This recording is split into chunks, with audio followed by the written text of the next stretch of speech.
నమస్తే friends. Being a Hindu, I'm not a fanatic Hindu. I'm a committed Hindu. I respect Islam. I respect Christianity. Only na kekkirdenna don't disrespect my Hindu dharma. Namma arampati ninge edume solladi. This is my pleading. ఈరోజు మనం కొన్ని నిజాలు మాట్లాడుకుందాం. పొద్దుగాల మంచిగా ఇట్లా sun rise అవ్వగానే లేవాలి, సంధ్యాల దాకా పవన్ కళ్యాణ్ తిట్టుకోవాలి, పొద్దుగొంకినాక ఫోన్లు మాట్లాడుకొని మోడీ అట్లా చేసిండు, మోడీ ఇట్లా చేసిండు, మోడీ ఏమేమో చేసిండు, మనం ప్రజలను ఎట్లా సంకరాకిద్దాము, మతాల మధ్య గొడవలు ఎట్లా పెడదాము, మనం ఎలా తిట్టేద్దాము, తర్వాత ఎదుటోళ్ళు రియాక్ట్ అయితే దాని మీద మళ్ళీ పడి ఎట్లా ఏడుద్దాము, ఎదుటోడు సాఫ్ట్ గా రెస్పాండ్ అయితే చూసారా మతాల గురించి మాట్లాడుతున్నారు, చూసారా సనాతన ధర్మం అంటున్నారు, చూసారా ప్రజల గురించి పట్టించుకోవట్లేదు అని చెప్పేసి ప్రజల్ని ఎట్లా ప్రాంతాల వారిగా, భాషల వారిగా, మతాల వారిగా ఎట్లా విడగొడదామని చెప్పేసి ఫోన్లు మాట్లాడుకోవాలన్నమాట. ఆ తర్వాత నెక్స్ట్ డే లేచి పేటీఎంలో డబ్బులు పడ్డాయా లేదా అని చెప్పేసి చూసుకోవాలి. పడిన తర్వాత రెస్పాండ్ అయిన మమ్మల్ని మళ్ళీ పేటీఎం బ్యాచ్లు అనాలి. ఇదన్నమాట. అయితే ఇప్పుడు సమాజంలో చాలా మంది వాళ్ళు ఏదో పెద్ద వీవీఐపీలు అన్నట్టు తెగ దీని గురించి ఏం మాట్లాడుకుంటున్నారు. అబ్బా దేశంలో సమస్యలన్నీ, రాష్ట్రంలో సమస్యలన్నీ వదిలిపెట్టేసి అదేంటంటే పవన్ కళ్యాణ్ అరెస్ట్ చేయించాడంట. పవన్ కళ్యాణ్ చర్చిలో ఇలా పబ్లిక్ గా స్పీకర్లు పెట్టేసేసి నరికేస్తాం, చంపేస్తాం అంటే వాడు మాత్రం స్వేచ్ఛగా సమాజంలో తిరుగుతున్నాడు. పవన్ కళ్యాణ్ వచ్చి సనాతన ధర్మం కావాలని అంటే ఇప్పుడు ఏం చేస్తారో తెలుసా? నటి రోడ్లో నిలబెట్టి ముక్కల కింద చేస్తాం. సనాతన ధర్మము అని అంటే స్త్రీలను అవమానపరిచినట్లు నీ తల్లిని, నీ చెల్లిని, మీ అమ్మని మళ్ళీ అమ్మేసినట్లు లెక్క. ఇంకంట ఇంతకుముందు పవన్ కళ్యాణ్ ఫ్యాన్స్ అంట పవన్ కళ్యాణ్ బూతులు నేర్పించాడంట. ఇప్పుడు నేనున్నా, నన్ను ఏమీ అనకపోతే నేను పని కట్టుకొని రెస్పాండ్ అవుతానా? రెస్పాండ్ అయ్యాము అంటే దాని అర్థం ఆల్రెడీ ఎదుటోడు మాట్లాడాడనే కదా. రియాక్ట్ అయ్యాము అంటే ఆల్రెడీ మమ్మల్ని ఇంకొకళ్ళు ఏదో అన్నారనే కదా. ఏమీ అనకపోతే చెప్పేదాన్ని మాట్లాడడం అంటారు, లేకపోతే చెప్పడం అంటారు. ఆల్రెడీ మీరు బురద జల్లారు, ఆల్రెడీ మీరు రాళ్ళేశారు, ఆల్రెడీ మీరు నోటికొచ్చినట్లు బూతులు తిట్టారు. ఇవన్నీ తిట్టిన తర్వాత పవన్ కళ్యాణ్ రెస్పాండ్ అయ్యాడు, తర్వాత రియాక్ట్ అయ్యాడు. ఈ రెండు జరిగినాయంటే ఆల్రెడీ ఎదుటిగా వేరేది జరిగే ఉంది అని అర్థం. అంతే తప్ప ఆయనంతటా ఆయనగా ఏది మాట్లాడలేదు. It is very clear. రే సన్నాసి నరసన్నాసి నాకు కొడాక నాలుగు చీలేస్తా, మళ్ళీ పీలికలుగా చీలేస్తా నాకు కొడాక. మరి పవన్ కళ్యాణ్ చంద్రబాబు నాయుడు బూట్లు నాగినప్పుడు, వంగి నమస్కారాలు పెట్టినప్పుడు, కింద కూర్చున్నప్పుడు, మోడీ సంఖ నాగినప్పుడు నేను పవన్ కళ్యాణ్ ఛాలెంజ్ చేస్తున్నా. నీకు ఇప్పటికే 55 ఏళ్ళు వచ్చింది గాడిదకి వచ్చినట్టు, నీకు ఇంకా 45 ఏళ్ల టైం ఇస్తున్నా, అంటే జీవితకాలం ఇస్తున్నా. జగన్ సార్ చిటికెన వేల మీద ఉన్న వెంట్రుకను కూడా నువ్వు పీకలేవని నేను చెప్తున్నా. అయితే ఒకప్పుడు పవన్ కళ్యాణ్ ఫ్యాన్స్ ఇప్పుడు ఆయనకు శత్రువులుగా ఎందుకు మారారు? ఎందుకంటే ఆయన ఒకప్పుడు నేను కమ్యూనిస్ట్ ని, నేను అది, నేను ఇది అని చెప్పేసి చాలా చెప్పుకున్నాడు. దాని తర్వాత నేను సనాతన్ అని ప్రకటించుకున్నారు. అక్కడ వచ్చింది I am an unapologetic Sanatani Hindu.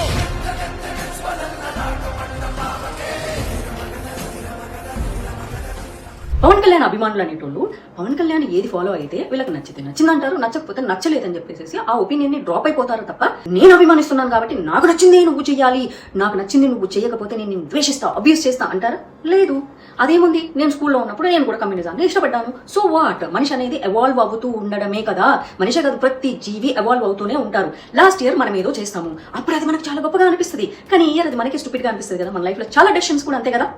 Education విషయం అవ్వచ్చు, జాబ్ అవ్వచ్చు, రిలేషన్షిప్ అవ్వచ్చు, ఫినాన్షియల్ అవ్వచ్చు. మనము పోయిన సంవత్సరం చాలా గొప్పగా ఉన్నాయనుకున్నవి ఈ సంవత్సరం మనకు స్టూపిడ్ గా అనిపిస్తాయి. లేదా పోయిన సంవత్సరం అరే అనవసరంగా చేసామనిపించింది, ఈసారి అరే కొంచెం బెటర్ గానే చేసామే అని కూడా అనిపిస్తుంటుంది. ఒపీనియన్స్ కూడా అంతే, సిద్ధాంతాలు కూడా అంతే. అవి మారుతూ వస్తూ ఉంటాయి. వయసును బట్టి మారుతాయి, ఆలోచనలను బట్టి మారుతాయి, పరిస్థితులను బట్టి మారుతాయి. అంతే తప్ప దాన్ని ఊసరవిల్లి లక్షణం అనరు. ఎవరైతే దేశద్రోహానికి పాల్పడాలనుకుంటారో, ఎవరైతే సమాజాన్ని నాశనం చేయాలనుకుంటారో, ఎవరైతే మంచి హార్మోనిని చెడగొట్టాలనుకుంటారో వాళ్ళు ఊసరవిల్లి లాంటోళ్ళు. మీరు పవన్ కళ్యాణ్ నిజంగా అభిమానించలేదు, మీ అభిప్రాయాలకు తగ్గట్టుగా ఆయన మాట్లాడారు కాబట్టి ఆయన నచ్చాడు. చాలా ఇష్టం చెగువేరా. ఎందుకు ఇష్టం అంటే తన దేశం కాదు, తన సమస్య కాదు, కానీ కొంతమంది బాధపడుతున్నారు, వాళ్ళ కోసం పోరాటం చేసిన వ్యక్తి. అందుకు నాకు చెగువేరా అంటే ఇష్టం. ఆ తర్వాత మీ అభిప్రాయాలకు తగ్గట్టు ఆయన మాట్లాడలేదు కాబట్టి మీకు ద్వేషం కలిగింది. అది ఆయన మీద ఉన్న అభిమానం కానే కాదు. అండ్ బూతులు తిట్టడం పవన్ కళ్యాణ్ నేర్పించాడంట. ఆహా నిజమా? పవన్ కళ్యాణ్ని, వాళ్ళ ఆవిడ్ని, బిఫోర్ ఆవిడ్ని, వాళ్ళ పిల్లల్ని, ఆ ఇంట్లో ఆడబిడ్డల్ని, అతనికి ఉన్న చిన్న కొడుకుని నోటికొచ్చినట్లు గొబ్బు గలీజు మాటలు తిట్టినప్పుడు మీ అందరు ఎక్కడ ఉన్నారు? అన్ని తెగిపోతాయి అన్ని. ఆ తర్వాత నీ పిల్లల్ని, నీ ఇంట్లో ఉన్న నీ పిల్లల్ని ఎతికి మరీ నాలాంటి అప్పచెప్పాలా? దేనికి? అర్థమైందిగా? రా. నువ్వెవ్వడివి అని అడుగుతున్నా. ఎరా నాకు కొడాక ఏం సోదర్రా? పవన్ కళ్యాణ్ అనేవాడు అయ్యా పీకే, నువ్వు ఏమీ పీకలేవు. పవన్ కళ్యాణ్ సైకో మెతమకి చెప్తున్నా. దత్తపుత్రుడు ఎలాంటి వాడు అని అంటే నువ్వు బతికున్నంతకాలం నీకు టైం ఇస్తున్నా. నువ్వు జగన్మోహన్ రెడ్డి గారిని ఈ రాష్ట్రంలో నువ్వు మాజీ ముఖ్యమంత్రిని కనుక చేయగలిగితే రాజకీయాలు వదిలేసి నేను వెళ్ళిపోతాను. ఆయన కూడా మనిషి కదా, ఆయనకు కూడా బాధిస్తుంది కదా, ఆయనకు కూడా రెస్పాండ్ అవ్వాలనిపిస్తుంది కదా. Yes, he reacted and responded. వాళ్ళు నా వెంట్రిక కూడా పీకలేరు అని చెప్పి కూడా ఈ సందర్భంగా తెలియజేస్తా ఉన్నాను. 99 సార్లు శ్రీకృష్ణ పరమాత్ముడు చెప్పినట్టుగా భరిస్తాం, సహిస్తాం. ఇప్పుడేం చేస్తాడు మీ హీరో? Will he give up? గాయపడిన సింహం నుంచి వచ్చే శ్వాస గర్జన కన్నా భయంకరంగా ఉంటుంది. జగన్ గుర్తు పెట్టుకో, అర్థపాతాళానికి తొక్కకపోతే నా పేరు పవన్ కళ్యాణే కాదు, మా పార్టీ జనసేనే కాదు, మర్చిపోకో. అయితే పవన్ కళ్యాణ్ చూసి బూతులు నేర్చుకున్నారా? మరి పవన్ కళ్యాణ్ హీరో చేశారు, మరి మీరు కూడా చేయాల్సింది కదా. మరి పవన్ కళ్యాణ్కి ఇంత పాపులారిటీ ఉంది, మరి మీరు కూడా సంపాదించుకోవాల్సింది కదా. మరి పవన్ కళ్యాణ్ సినిమాలలో ఇట్లా కత్తులు పట్టుకొని నరికేస్తారు, మరి మీరు కూడా నరికేయాల్సింది కదా. చెయ్యాలి కదా. ఆయన ఏం చేస్తే అది చేస్తాము. ఆయన తయారు చేసుకున్న వస్తువు కదా. మరి ఆయన కూడా సనాతన ధర్మం అని అన్నారు కదా, మరి మీరు కూడా ఫాలో అవ్వాలి కదా. అంటే ఆయన దేశానికి ధర్మానికి పనికొచ్చేది చేస్తే మాత్రం దాని నుంచి మీరు తయారవ్వరు. మీకు నచ్చంది ఏదైనా ఉంటే దాని నుంచి మీరు తయారవుతారు. సో దీన్ని బట్టి ఒక సినిమాలో రేప్ సీన్ ఉంటే మీరు ఆ రేపిస్ట్ కావాలని అనుకుంటున్నారే తప్ప హీరో ఫైనల్ గా వచ్చి ఆ రేపిస్ట్ ని చంపేశారు, ఆ క్యారెక్టర్ మరి హీరో క్యారెక్టర్ మీరు అంతే నేర్చుకుంటారు. ఎందుకంటే మీకు ఆ లక్షణమే నచ్చుతుంది కాబట్టి, మీరు అలాంటి వాళ్ళే కాబట్టి. అమిత్ షా గారు మార్చి 2026 కంతా అడవుల్లో ఉన్న నక్సలైట్లను చంపుతామన్నారు. దాంతో సొసైటీలో అర్బన్ నక్సల్స్ పెరిగిపోయారు, ఏడ్చారు, బాధపడ్డారు, గింజుకున్నారు, అబ్బబ్బబ్బో చాలా చేశారు. అయినా అప్పుడెప్పుడో బూర్జువా వ్యవస్థ ఉన్న రోజుల్లో ఉన్నది ఇప్పటికీ ఎట్లా వర్కౌట్ అవుతుంది? ఓ పాకిస్తాన్ వాళ్ళు వచ్చేసి మన ఆర్మీ వాళ్ళని చంపేసేస్తే అది ఎంత పెద్ద క్రైమ్. కానీ మన భారతదేశంలో ఉన్న మన భారతీయులు నక్సలైట్లుగా మారేసి మన ఆర్మీ వాళ్ళని చంపేసేస్తే అది ధర్మం అవుతుందా? ఆర్మీ వాళ్ళని ఎవరు చంపినా అది తప్పే కదా. చావే అవుతుంది కదా. దేశానికి రక్షణ ఇస్తున్న సిపాయిల్ని నక్సలైట్లు చంపుతున్నారు. ఎందుకు చంపుతున్నారు? ఎక్కడుంది డెవలప్మెంట్? నేను స్కూల్ డేస్లో ఎందుకు ఇష్టపడేదాన్ని తెలుసు నక్సలిజాన్ని? సినిమాలు చూసి. సినిమాలో ఒక రేపిస్ట్ని నక్సలైట్లు వచ్చి చంపేస్తారు. సినిమాల్లో అన్యాయం చేసే వాళ్ళను, అక్రమాలు చేసే వాళ్ళని చంపేస్తారు. కానీ రియల్ లైఫ్లో ఏది లేదే. రేపిస్టులు పెరిగిపోతున్నారు, మర్డర్లు పెరిగిపోతున్నారు, అన్యాయాలు పెరిగిపోతున్నాయి, చేయట్లేదు. పైగా ఆ పాలిటీషియన్స్ ఆ డబ్బులు ఇచ్చే వాళ్ళ డబ్బులు వీళ్ళు తీసుకొని వీళ్ళే పెట్టుకొని వీళ్ళే అట్లాంటివి చేస్తున్నారు. అక్కడ అడవుల్లో అంతమందిని చేస్తే సమాజంలో పెట్టరేగిపోయారు. మన పోరాటం దోపిడీ మీద, మన పోరాటం దౌర్జన్యం మీద, మన నినాదం భూమి కోసం. ఇంకొకటి China funding and America deep state funding money వీళ్ళకి వస్తున్నాయి. ఇప్పుడు వీళ్ళందరూ రచ్చందుకు చేస్తున్నారు తెలుసా? FCRA మీద స్ట్రిక్ట్ రూల్స్ తీసుకొచ్చారు కదా.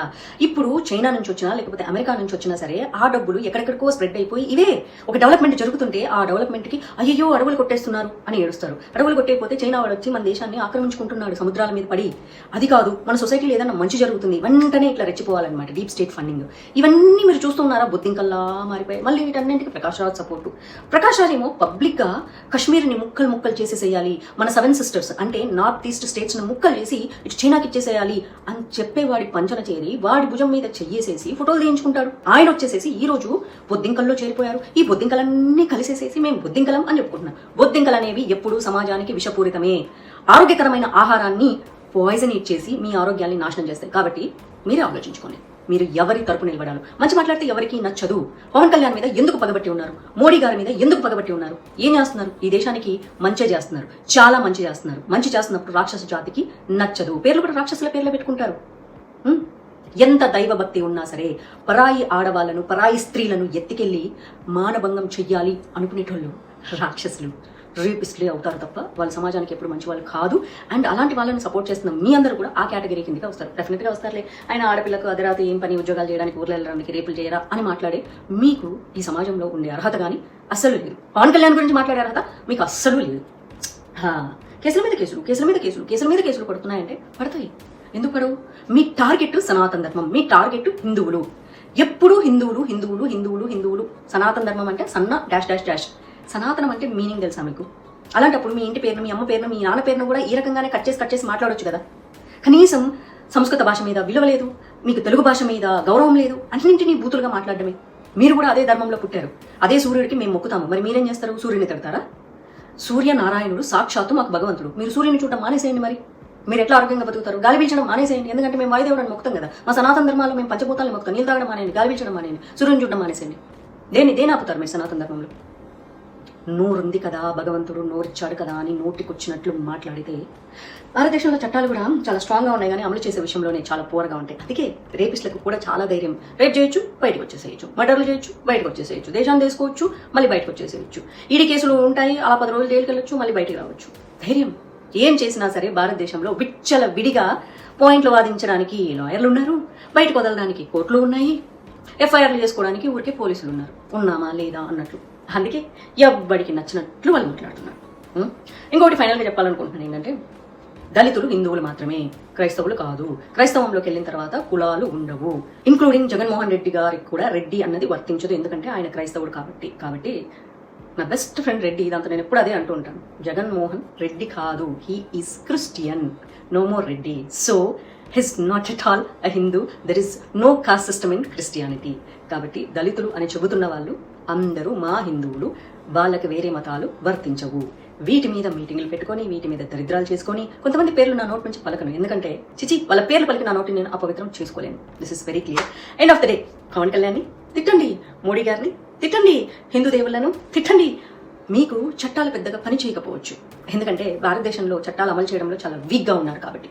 కానీ ఖచ్చితంగా కర్మ అనేది ఒకటి ఉంటుంది. మీరు ఎంతసేపు డీప్ స్టేట్ ఫండింగ్లు తీసుకున్నా, చైనా వచ్చే డబ్బులు తీసుకున్నా, మీకు పేమెంట్లు పడుతున్నా, నోటికి వచ్చినట్లు అహంకారంతో వాగుతున్నా, ఏదో ఒక రోజు సర్వనాశనం అయిపోతారు. మీరు మీ కుటుంబంతో సహా, మీరు మీ భార్య పిల్లలు మొత్తం సర్వనాశనం అయిపోతారు ఏదో ఒక కారణం చేత. ఇది అక్షర సత్యం. ఎందుకంటే మీరు దేని నుంచైనా తప్పించుకోవచ్చు, కానీ కర్మ సిద్ధాంతం నుంచి మాత్రం తప్పించుకోలేరు.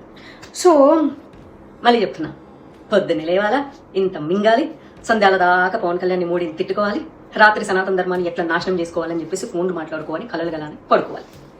చేయండి. వీడియో మొత్తం చూసారా? నచ్చితే వచ్చిన లైక్ కొట్టండి, ఎందుకంటే మీరు లైక్ కొడితే ఈ వీడియో ఎక్కువ మందికి రీచ్ అవుతుంది. మనం హిందూ అనే పదం వాడితే యూట్యూబ్ రికమెండ్ చేయదు ఎక్కువ మందికి రీచ్ అవ్వడానికి. అందుకే చెప్తున్నా. కొత్త వచ్చిన వాళ్ళైతే సబ్స్క్రైబ్ చేసుకోండి. మళ్ళీ మంచి వీడియోతో కలుస్తాను.